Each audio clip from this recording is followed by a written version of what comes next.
محمد مصطفیٰ صلی اللہ علیہ وسلم تو اس وقت بھی خدا کے ساتھ بس رہے تھے جب پہلے کچھ نہیں ہوا تھا. جب آدم ابھی اپنی تخلیق کی مٹی میں لطفت کروٹیں بدل رہا اس سے بھی پہلے حضرت محمد مصطفیٰ صلی اللہ علیہ وسلم خاتم النبیین تھے اور اپنے رب کے حضور حاضر تھے. اور تم یہ کہہ رہے ہو کہ پہلی دفعہ تمام ملاقات کے لیے جانے میں راج اور اس سے پہلے خدا تعالیٰ نے خود ہی کہہ دیا اور فلمی گانے سے بہتر اس کو آواز نہیں دی.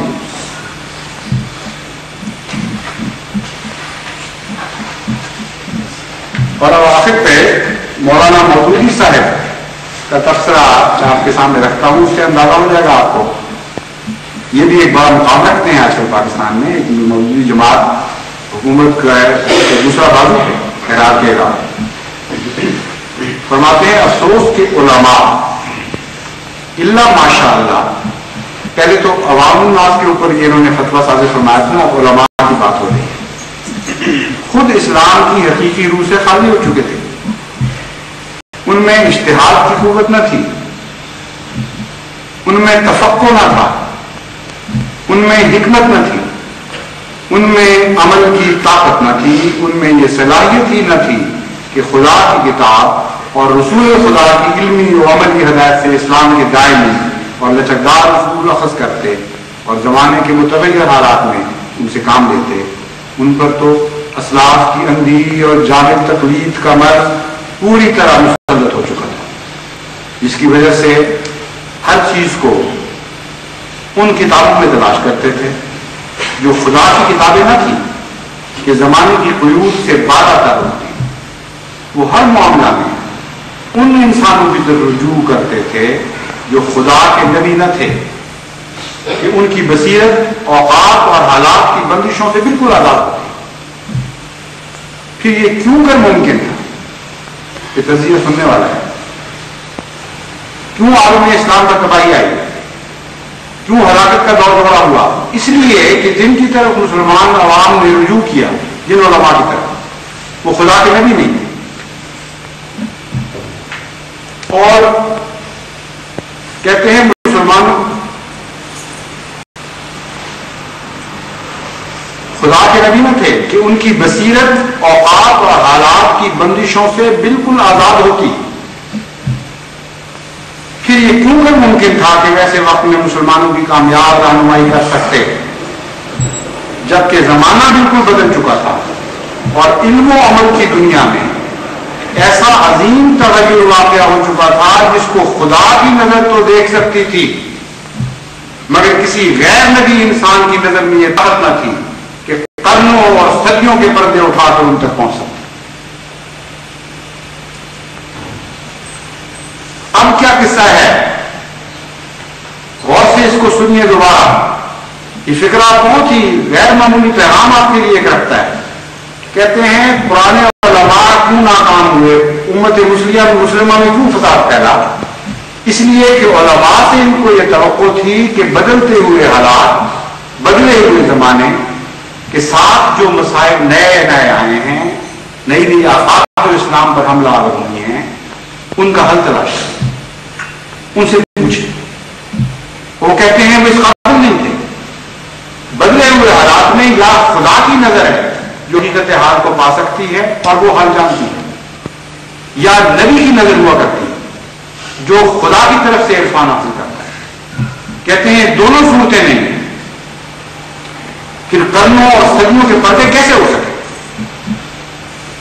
اور ساتھ ہی یہ پیغام دے رہے ہیں کہ میری مانو اور میری سنو، میں تمہارے لیے ہدایت اور میں زندگی کا پیغام لایا ہوں. کیا پیغام ہے یہ؟ کیا خدا کے طور پر پیغام لائے کہ آپ کی نظر وہ پردے پھاڑ کر دیکھ رہی ہے جو تمام علماء امت اور تمام صدیوں کے بڑے بڑے بزرگ اور مجددین نہیں دیکھ سکے؟ یا نبوت کے دعوے دار ایک ہی سانس میں حضرت مسیح علیہ السلام کو جھٹلاتے بھی ہیں، تکفیر بازی بھی جاری ہے، کہتے ہیں فتنہ و فساد پھیلا دیا، اور دوسرے سانس میں یہ بھی اعلان ہو رہا ہے کہ میں ہدایت کا سرچشمہ تمہارے لیے بن کے آؤں، میری کتابوں میں تمہارے سارے مسائل کا حل مل. اس جماعت میں داخل ہو اسلام اصل میں ہوگا. تو کیا خدائی کا دعویٰ ہے یہ نبوت کا دعویٰ ہے؟ اگر ان دونوں کا نہیں تو بھی جھوٹ بولتے ہو. اگر تم سچے ہو اور واقعی سچے ہو کہ نئی آفات اور نئے مسائل کے وقت خدا اور عارف باللہ نبی کی نظر کے سوا کوئی ان مسائل کی تہ تک نہیں پہنچا کرتا اور کوئی ان مسائل کا صحیح حل تلاش نہیں کر سکتا، اس بات میں تم سچے ہو، تو پھر دوسری ساری باتیں تمہاری جھوٹی، پھر تمہارے لیے ایک ہی راستہ ہے کہ اس شخص کو قبول کرو جس پر خدا نے علم عرفان الہام کیے، جس نے خدا کی نظر سے دیکھا، اس نظر سے جس کے متعلق مومن کے متعلق حضرت محمد مصطفیٰ صلی اللہ علیہ وسلم کی خوشخبری دی، وہ جو خدا کی طرف سے آیا وہی تمہارے لیے ہر مصیبت ہر بیماری کا علاج لے کر آیا تھا، اس کو تو تم نے رد کر دیا ہے، اب پیچھے اپنے لیے تم کیا چاہتے ہو؟ یہ جو کچھ تھا یہ میں نے تمہیں پڑھ کے سنا دیا، اس کے سوا تمہارا کوئی اور مقدر نہیں۔ اگر زندگی چاہتے ہو، اگر فتنوں سے نجات چاہتے ہو تو ان سے نجات حاصل کرو جن کو محمد مصطفیٰ صلی اللہ علیہ وسلم نے تمام فتنوں کا ماجرا کرایا، تمام فتنوں کا منبع و ماوا کرایا۔ محمد مصطفیٰ صلی اللہ علیہ وسلم کے انکار کے بعد ہرگز تم زندگی کی راہ نہیں دیکھ سکتے۔ جو مرض آپ نے تشخیص فرما دی اسے لازمت ماننا پڑے گا، آج نہیں مانو گے تو کل تمہاری نسلیں قبول کریں گی اس مرض کو، اس مرض کے ساتھ اتحاد کریں گے، اور وہی علاج ہوگا جو علاج محمد مصطفیٰ صلی اللہ علیہ وسلم نے تجویز فرمایا کہ ایک امام مہدی امام ربانی کو قبول کرنا پڑے گا، اس مسیح کو ماننا پڑے گا جو تمہارے لیے احیاء نو کے لیے خدا آسمان سے بھیجے گا، اگر نہیں تو پھر ہمیشہ کے لیے ایک موت ہے، اس کے سوا تمہارے مقدمے میں کچھ نہیں۔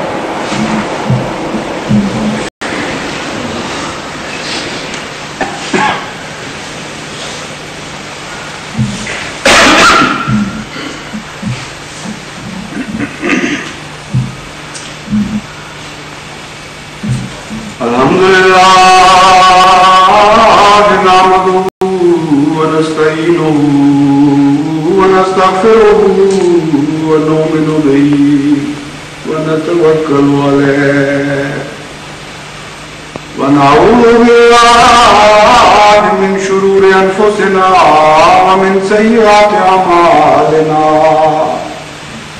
من یهده اللہ فلا مضل له ومن يضلل فلا هادي له، ونشهد أن لا إله إلا الله وحده لا شريك له، ونشهد أن محمدا عبده ورسوله۔ عباد الله رحمكم الله، إن الله يأمر بالعدل والإحسان وإيتاء ذي القربى وينهى عن الفحشاء والمنكر والبغي يعظكم لعلكم تذكرون، اذكروا الله يذكركم وادعوه يستجب لكم ولذكر الله أكبر۔